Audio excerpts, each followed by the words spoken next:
오늘은 로마서 2장 28절로 29절 말씀을 가지고 마음의 할례를 받은 자들의 특징에 대해서 나누어 보려고 합니다.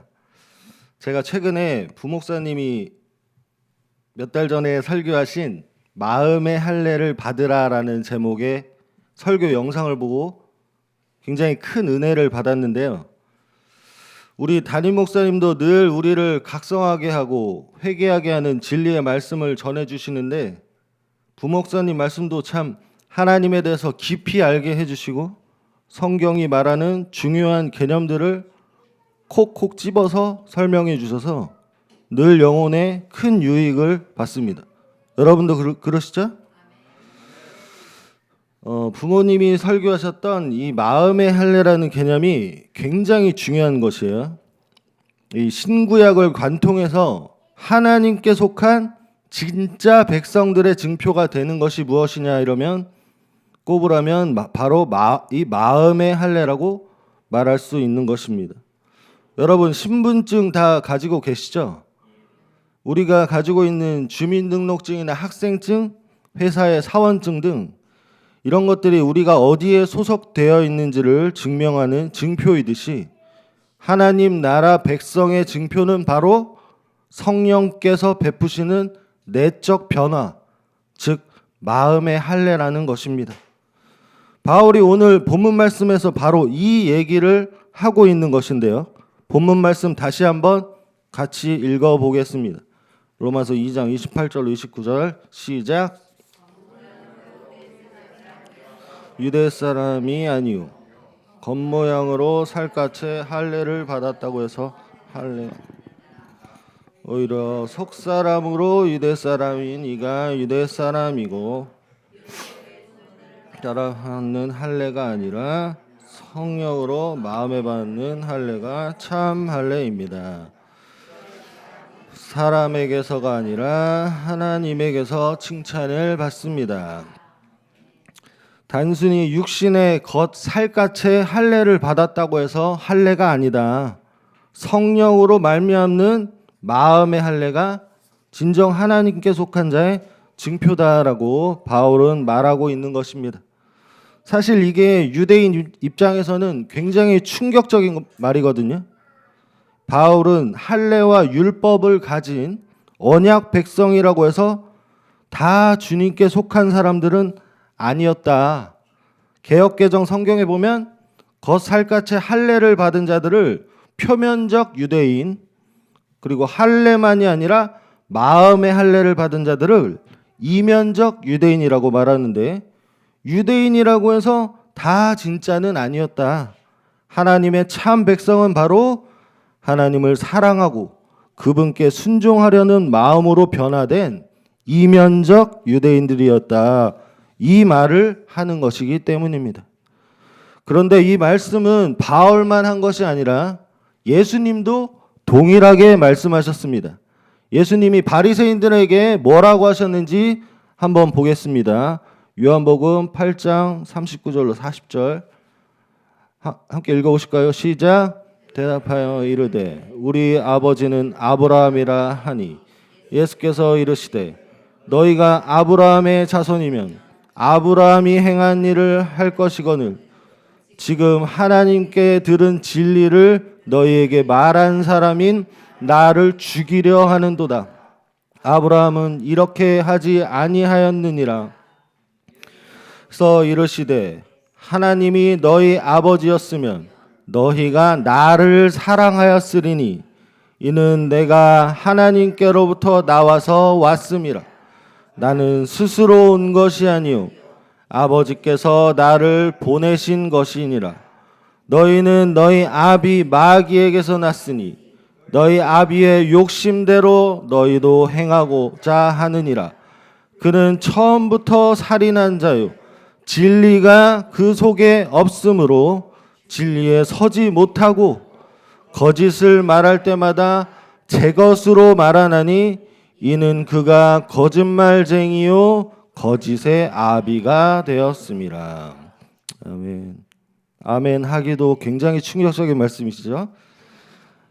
아브라함의 자손임을 자부하던 유대인들에게 너희는 그저 너희 욕심대로 사는 마귀의 자식들이다라고 말씀하신 것입니다.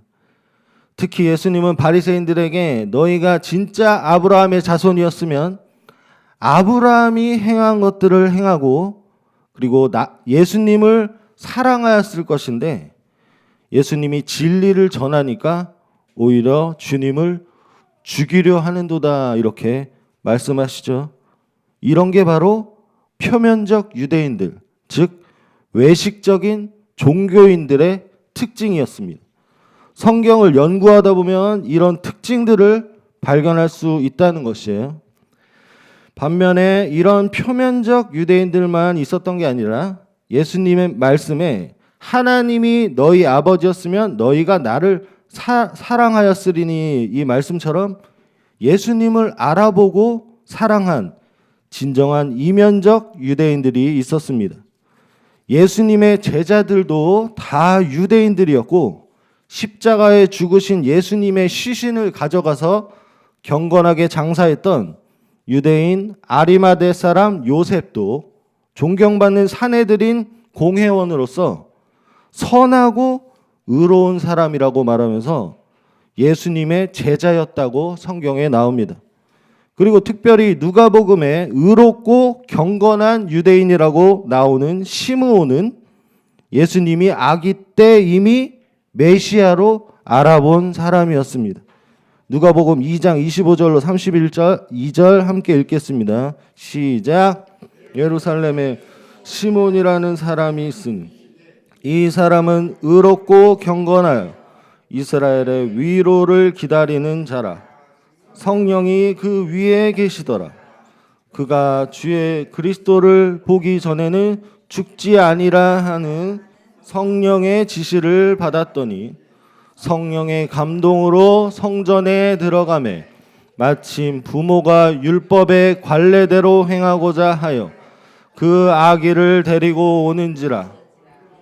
시몬이 아기를 안고 하나님을 찬송하여 이제는 말씀하신 대로 종을 편안히 놓아주시는도다. 내 눈이 주의 구원을 보았사오니 이는 만민 앞에 예비하신 것이요 이방을 비추는 빛이요 주의 백성 이스라엘의 영광이니이다 하니. 말씀을 보시면 확실히 다르죠. 예수님이 마귀의 자식들이라고 평가하셨던 표면적 유대인들과 다른 특징이 나타납니다.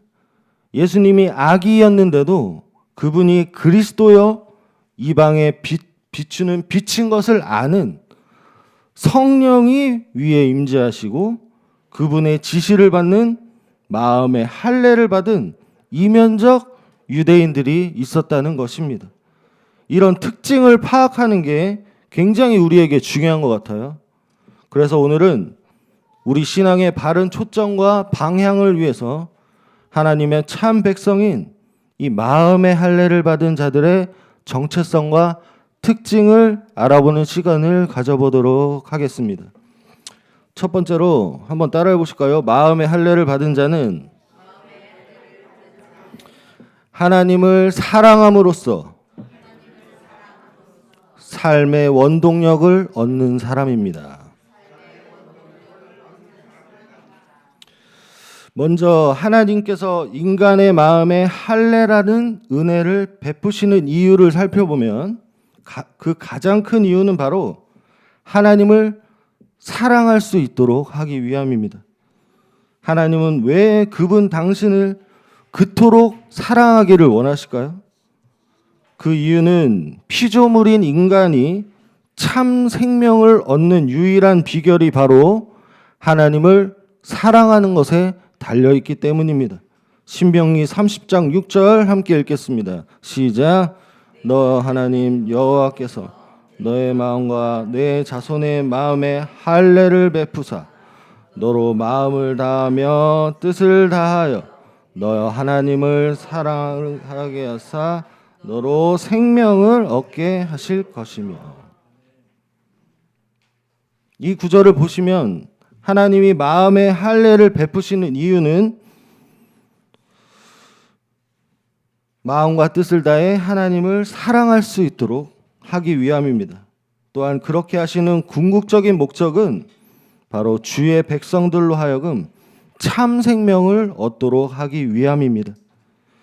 온 우주 만물 생명의 근원이 되시는 하나님께서는 육적인 생명뿐만 아니라 영적인 생명을 바로 이 사랑의 관계를 통해서 전해주신다는 것입니다.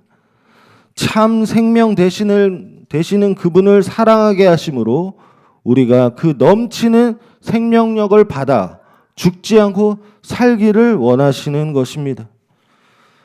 또한 신명기 10장 6절에는 너희가 마음의 할례를 행하라라는 표현도 나오는데 쉽게 말하면 회개하라라는 의미입니다. 여러분, 회개하라는 명령도 깊이 들여다보면 결국 하나님의 생명의 역사에서 그 영혼을 회복시키려는 주님의 사랑의 명령인 것입니다. 이사야 57장 15절 함께 읽겠습니다. 시작. 지극히 존귀하며 영원히 거하시며 거룩하다 이름하는 이가 이와 같이 말씀하시되 내가 높고 거룩한 곳에 있으며 또한 통회하고 마음이 겸손한 자와 함께 있나니 이는 겸손한 자의 영을 소생시키며 통회하는 자의 마음을 소생시키려 함이라. 믿으십니까? 자신의 죄악을 통회하는 그 마음 가운데 생명의 근원 되시는 하나님이 역사에서 그 영혼을 소생시키고 회복시키는 것이 바로 회개라는 것입니다. 결국 하나님이 마음의 할례를 베푸시는 이유도 우리로 마음의 할례를 행하라는 회개의 명령도 그분이 주시는 참 생명 가운데서 살아가게 하시려는 주님의 선한 목적이 있기 때문이라는 것이에요. 믿으십니까? 그렇기 때문에 하나님은 우리에게 죽음과 저주를 선택하는 것이 아니라 바로 이 생명 되시는 하나님을 선택하라고 명령하시는 것입니다. 30장 19절로 20절 함께 읽겠습니다. 시작. 내가 오늘 하늘과 땅을 불러 너희에게 증거를 삼노라. 내가 생명과 사망과 복과 저주를 내 앞에 두었은즉 너와 내 자손이 살기 위하여 생명을 택하고 내 하나님 여호와를 사랑하고 그 말씀을 청종하며 또 그를 의지하라. 그는 내 생명이시요 내 장수이시니 여호와께서 내 조상 아브라함과 이삭과 야곱에게 주리라고 맹세하신 땅에 내가 거주하리라. 우리를 향한 하나님의 명령이 바로 이것입니다. 너희는 살기 위하여 생명을 택하라 말씀하고 계시는 것입니다. 우리가 생명을 택하는 방법이 무엇입니까? 바로 마음의 할례를 받은 자로서 날마다 생명 되시는 하나님을 사랑하기로 결단하는 것입니다. 날마다 하나님과 사랑의 관계 가운데로 들어가는 것입니다. 또한 지금 우리가 살고 있는 새 언약의 시대에서는 예수 그리스도를 갈망하며 그분 안에 거하는 것입니다. 왜냐하면 하나님께서는 우리로 참 생명을 얻게 하는 그분의 사랑을 이 세상 가운데 예수 그리스도를 통해 나타내셨기 때문입니다. 요한일서 4장 9절 함께 읽겠습니다. 시작. 하나님의 사랑이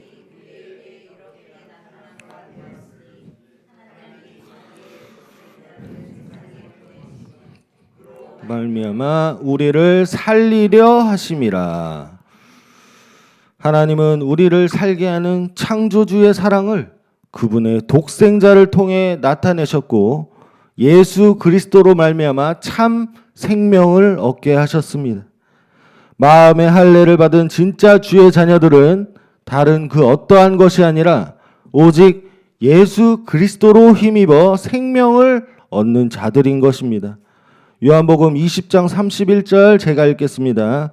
오직 이것을 기록함은 너희로 예수께서 하나님의 아들 그리스도이심을 믿게 하려 하며 또 너희로 믿고 그 이름을 힘입어 생명을 얻게 하려 함이니라. 여러분, 날마다 예수님을 갈망하시길 바랍니다. 그분 안에 우리를 살리는 하나님의 사랑이 있고 그분 안에 우리를 살리는 하나님의 생명이 있습니다. 그리고 중요한 것은 이 생명 되신 예수님께서 우리와 교제하기를 끊임없이 열망하신다는 것을 기억하시기 바랍니다. 하나님의 위대한 종 데이비드 윌커스 목사님은 하나님을 끝까지 사랑하라 제목의 설교에서 이렇게 말했습니다. 잘 들어보시기 바랍니다. 예수님은 창세 전부터 기뻐하셨습니다. 그분은 미래를 보셨습니다. 훗날 우리가 그분의 처소가 될 것을 기대하셨습니다. 여러분이 태어나기 전부터 그분은 당신과 함께할 그 시간을 열망하셨습니다. 그분 자신을 알려주시며 당신이 그분과 깊이 사랑에 빠지길 원하십니다. 그분과의 시간 없이는 단 하루도 견디지 못하길 원하십니다. 이렇게 말했습니다. 예수님은 우리와 교제하기를 이토록 갈망하셨습니다. 창세전부터 기뻐하셨습니다. 여러분, 그 위대한 사랑 가운데로 들어가십시오. 예수님 안에서야 우리는 참 생명을 얻을 수 있고 영생의 삶을 누릴 수 있는 것입니다. 마음의 할례를 받은 자들의 모든 삶의 원동력은 바로 주님과의 사랑의 교제인 것을 기억하십시오. 그 참 생명으로만 우리가 살아갈 수 있다는 것을 믿으시기 바랍니다. 두 번째로 따라해 보실까요? 마음의 할례를 받은 자는 외적인 조건을 내세우는 것이 아니라 실제적인 순종의 삶을 사는 사람입니다.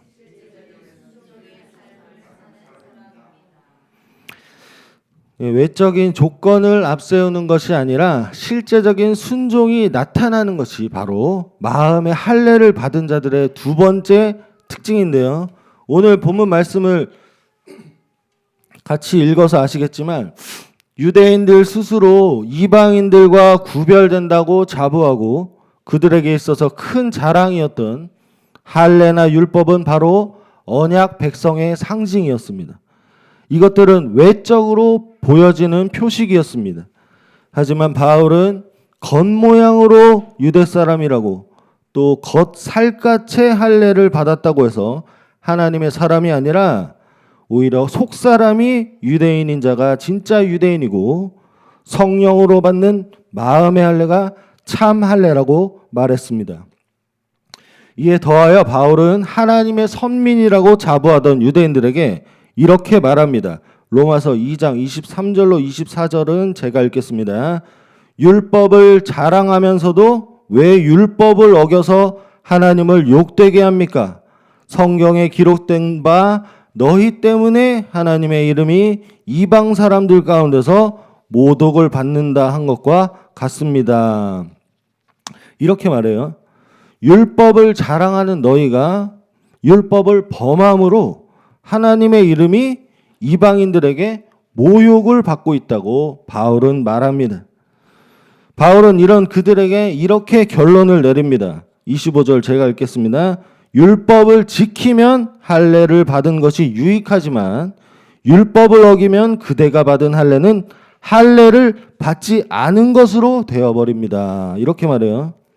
즉 실제적 순종이 없는 자들에게 이러한 외적인 표식은 아무 의미가 없는 것이다 라고 말하고 있는 것입니다. 율법과 할례를 내세우며 그들이 하나님의 백성이라고 자부했지만 실상 현실은 율법을 범함으로 하나님의 이름에 먹칠을 하고 있었던 것이죠. 이것이 바로 바울이 지적하는 표면적 유대인들의 삶의 모습이었습니다. 이것이 바로 외식적인 종교인의 특징이라는 것이죠. 우리는 이것을 주목해야 합니다. 예수님은 이러한 바리새인과 서기관들의 신앙 행태에 대해 이렇게 말씀했습니다. 마가복음 7장 6절로 8절 함께 읽겠습니다. 시작. 예수께서 그들에게 대답하셨다. 이사야가 너희 같은 위선자들을 두고 적절히 예언하였다. 이렇게 기록되어 있다. 이 백성은 입술로는 나를 공경해도 마음은 내게서 멀리 떠나 있다. 그들은 사람의 훈계를 교리로 가르치며 나를 헛되이 예배한다. 너희는 하나님의 계명을 버리고 사람의 전통을 지키고 있다. 예수님은 당시 유대인들의 지도자들이었던 바리새인들과 서기관들의 신앙에 대해 너희는 입술로는 나를 공경하지만 마음은 내게서 멀도다라고 말씀하시고, 정작 하나님의 말씀은 버리고 사람의 전통을 지킴으로 주님을 헛되이 믿고 있다라고 말씀하신 것입니다. 이 말씀을 좀 깊이 들어봐야 되는데, 이 말씀에 대해서 신약학자 양용희 교수님은 이렇게 설명합니다. 만일 사람들에게 기원을 둔 전통이 하나님의 계명을 잘 지키도록 도와준다면 문제가 없을 것이다. 하지만 만일 그 전통이 하나님의 계명을 어기도록 유도한다면 그것은 심각한 문제가 아닐 수 없다. 그런데 실제로 바리새인들의 전통은 하나님의 계명을 어기도록 하는데 사용되고 있다는 것이다. 예수는 그 구체적인 예로서 소위 고르반 맹세라는 유대인들의 규정들을 언급하신다. 이렇게 말했습니다. 쉽게 얘기하면 당시 표면적 유대인들의 신앙생활은 하나님의 말씀을 기준으로 한 게 아니고 그 말씀을 어기도록 유도하는 바리새인들의 전통을 기준으로 삼고 있었다는 것입니다. 그 대표적인 예가 바로 고르반 맹세라는 것이 있었습니다. 예수님이 지적하는 이 고르반 맹세에 대해 다음 구절 읽어보겠습니다. 마가복음 7장 10절에서 13절 시작. 모세가 말하기를 내 아버지와 내 어머니를 공경하여라 하고 또 아버지나 어머니를 욕하는 자는 반드시 죽을 것이다 하였다. 그러나 너희는 말한다. 누구든지 아버지나 어머니에게 말하기를 내게서 받으실 것이 고르반 곧 하나님께 드리는 예물이 되었습니다 하고 말만 하면 그만이라고 말한다. 그러면서 아버지나 어머니에게 그 이상 아무것도 해드리지 못하게 한다. 너희는 너희가 물려받은 전통을 가지고 하나님의 말씀을 헛되게 하며 또 이와 같은 일을 많이 한다. 여러분, 십계명이라는 것은 구약의 율법의 핵심을 요약한 것인데, 여러분도 아시다시피 1계명에서 4계명까지는 하나님과 인간의 관계, 그리고 5계명에서 10계명까지는 바로 사람 간의 관계를 다룹니다. 그 중에 사람 간의 관계에서 가장 첫 번째 나오는 것이 바로 5계명, 즉 부모를 공경하라는 것입니다. 출애굽기 20장 12절 제가 읽겠습니다. 내 부모를 공경하라. 그리하면 내 하나님 여호와가 내게 준 땅에서 내 생명이 길리라. 이것이 바로 부모를 공경하라는 계명이고 순종에 따른 축복의 약속입니다. 부모를 공경하라는 개념은 유교의 효사상 뭐 이런 개념이 아니라 하나님이 세우신 질서와 권위, 그 형상에 대해 감사와 존중의 마음을 가지고 사랑의 실천을 하라는 것입니다. 여기에 나이 드신 부모님에 대한 정서적, 물질적 필요를 채우는 것이 당연히 포함되어 있는 것입니다. 우리 목사님 가족분들도 바쁘신 와중에 이번에 강원도 가시지 않았습니까? 부모님 계신 곳에서 많이 큰 민우도 보여드리고, 민우 얘기 들어보니까 목사님이 부모님 일 도와주시려고 고생 많이 하셨다 하더라고요. 네, 이런 것이 삶에서 하나님의 법에 순종하는 것인데, 표면적 유대인이었던 바리새인들은 신앙생활은 잘 한다 하면서 이런 부모에 대한 공경이 없었던 것입니다. 더군다나 자기들이 소유한 물질과 재산에 대해서 고르반, 즉 이것은 하나님의 예물이 되었습니다. 이 물질은 하나님께 바쳐진 것입니다. 이렇게 선언하면 그 물질로 부모에 대한 물질적인 공경과 봉양의 의무를 회피할 수 있었다는 것입니다. 여러분, 이런 것이 바로 하나님의 말씀을 버리는 장로들의 전통, 즉 인간들이 만든 계명이었다는 것이에요. 요즘 말로 하면 아버지, 어머니 저 교회 장로, 권사, 집사라서 교회 봉사하느라 부모님께 쓸 시간이 없습니다. 뭐 이런 거나 아니면 제가 교회 헌금을 좀 많이 드려서 그러다 보니 부모님은 도와드릴 수가 없네요. 뭐 이런 신앙생활이 되는 거예요. 이런 것이 바로 위선적인 신앙 행태인 고르반 신앙이라는 것입니다. 한번 따라해 보실까요? 고르반 신앙. 양용희 교수님은 계속해서 이렇게 말합니다.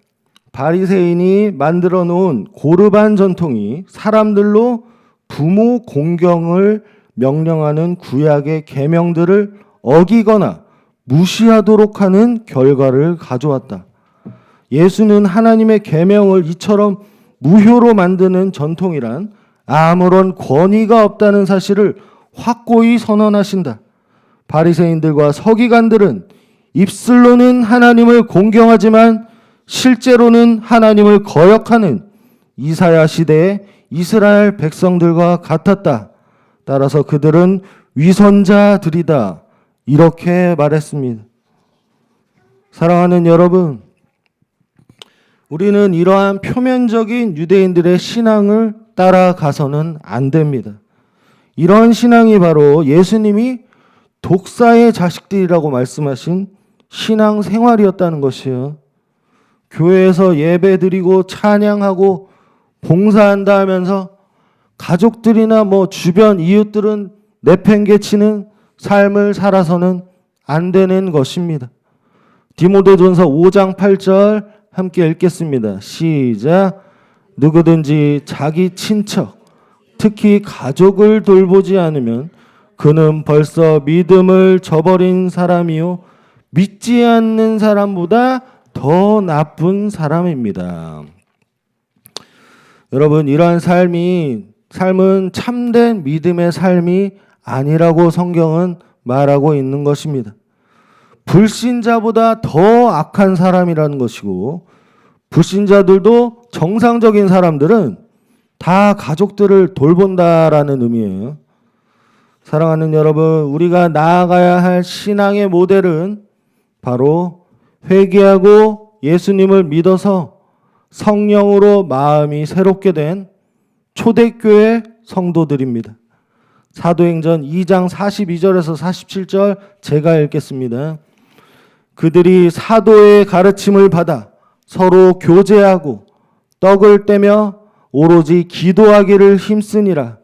사람마다 두려워하는데 사도들로 말미암아 기사와 표적이 많이 나타나니 믿는 사람이 다 함께 있어 모든 물건을 서로 통용하고 또 재산과 소유를 팔아 각 사람의 필요를 따라 나눠주며 날마다 마음을 같이하여 성전에 모이기를 힘쓰고 집에서 떡을 떼며 기쁨과 순전한 마음으로 음식을 먹고 하나님을 찬미하며 또 온 백성에게 칭송을 받으니 주께서 구원받는 사람을 날마다 더하게 하시니라. 이 초대교회가 바로 예루살렘 교회였습니다. 오순절 성령 강림으로 탄생한 이 예루살렘 교회는 대부분이 유대인들이었고 예루살렘 성전과 율법에 익숙한 사람들이었습니다. 그들은 날마다 성전에 모이기를 힘쓰고 함께 주님을 예배하고 사도들의 가르침을 받고 서로 각 사람의 필요를 채워주는 진정한 사랑과 순종이 나타났던 교회였습니다. 그들은 유대인들이었지만 율법의 형식이나 할례를 내세우는 것이 아니라 성령으로 마음이 새로워져서 실제적인 사랑과 순종을 실천한 거듭난 새 사람들이었습니다. 진정한 마음의 할례가 나타나는 교회였던 것입니다. 사랑하는 여러분, 이것이 바로 마음의 할례를 받은 자들의 삶이라는 것을 마음판에 새기시기 바랍니다. 저와 여러분도 교회에서의 직분이나 세상에서의 명함, 이런 것들에 자부심을 갖고 내세우는 것이 아니라 인생 가운데 주님에 대한 사랑과 영혼을 사랑하는 순종이 나타나게 되기를 예수 그리스도 이름으로 축복합니다.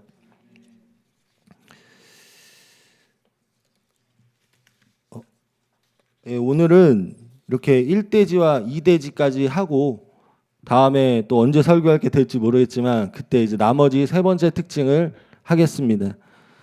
오늘 말씀을 통해서 마음의 할례 받은 자들의 두 가지 특징을 배웠어요. 첫 번째는 하나님을 사랑함으로써 생명을 얻고 삶의 원동력을 얻는 사람이고, 두 번째는 외적인 형식을 그리고 자격들을 내세우는 것이 아니라 실제적인 삶에서 하나님의 사랑과 이웃에 대한 사랑이 나타나는 것입니다. 오늘 이 말씀 붙들고 기도하시겠습니다. 기도하실 때 주님, 내가 정말 신앙생활을 잘하고 있습니까? 하나님이 기뻐하시는 삶을 살고 있습니까? 한번 물어보시고 하나님께 긍휼과 은혜를 구하면서 기도하며 나아가시겠습니다. 기도하시겠습니다. 주님, 이 시간 우리 가운데 함께하여 주시옵소서. 주님, 아버지, 우리의 마음이 변한 자로서 아버지께서 원하시는 삶을 살고 있는 돌아보게 하시고 주님을 정말 사랑하고 순종하는 참된 제자의 삶을 살 수 있도록 주님 역사하여 주시옵소서. 주여, 우리를 불쌍히 여겨 주시옵소서. 참된 진리가 무엇인지 깨달을 수 있도록 역사하여 주시옵소서. 주님, 이 마지막 때 이 설교를 통해 참 신앙이 무엇인지 우리가 한번 되새겨보는 시간이 되었으면 좋겠습니다. 주님, 이 시간 가운데 임하여 주시옵소서. 주님, 우리 가운데 역사하여 주시고 우리 마음을 고쳐주시고 회개하는 영을 부어 주시옵소서. 주님의 은혜로 그분이 기뻐하시는 마음의 할례를 받은 자로서 살아갈 수 있도록 도와주시옵소서. 주님, 교회만 다니다가 독사의 자식들이란 말을 듣고 지옥에 떨어지는 저주받은 인생이 아니라 아버지, 착하고 충성된 종, 사랑의 종으로서 이 땅을 살다가 하나님 앞에 나아갈 수 있는 축복된 자들 되게 역사하여 주시옵소서.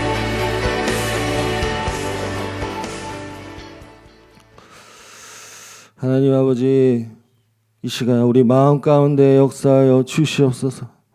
정말 무엇이 중요한 것인지 우리가 깨달아 알 수 있도록 주님 지혜 부어 주시옵소서.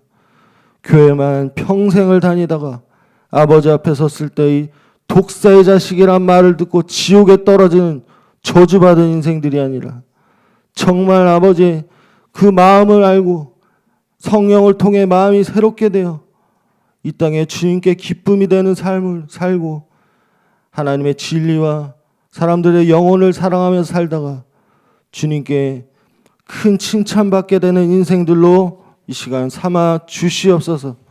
감사를 드리며 예수 그리스도의 이름으로 기도드립니다. 아멘.